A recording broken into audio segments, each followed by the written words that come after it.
لما اليوم يبدأ غلط مش لازم كله يمشي غلط. ده اليوم التاسع في روتين التسعين. النهاردة هتكلم عن ازاي نمشي يومنا حلو حتى لو بدأ غلط.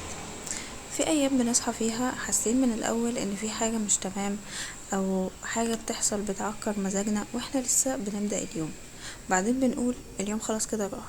عايزة اتكلم بقى عن الحوار ده كده بالظبط. بنصدق فكرة غلط ان لو الصبح اتعمل او بدأ غلط فاليوم كله احنا خسرناه. الحقيقة ان اليوم فيه اوقات كتير قوي ولحظات كتير قوي، لو واحدة اتعملت غلط في لحظات تانية جاية نقدر نعوض فيها اللي حصل الصبح.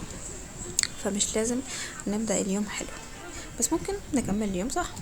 لو في يوم بدأ غلط ممكن نصلحه بحاجة بسيطة جدا. ناخد وقتنا في الغضب والزعل او اي كانت المشاعر اللي بوظت بداية اليوم، وبعدين نبدأ صفحة جديدة. اقول مثلا انا هعمل واحد اتنين تلاتة، تكون تاسكات سهلة عشان نقدر ننجزها. وقتها هنحس ان اليوم لا مرحش، واننا عملنا برضو الحاجات اللي كنا عايزين نعملها في بداية اليوم. وبداية اليوم عامة مش هي اللي هتحدد بقية اليوم يمشي ازاي. اليوم بيمشي بدماغكم وبتفكيركم انتوا بس. ده كان التوك بتاع النهاردة، حاجة بسيطة كده، واتمنى يكون افادكم يعني. وبس كده، اشوفكم اليوم العاشر. سلام.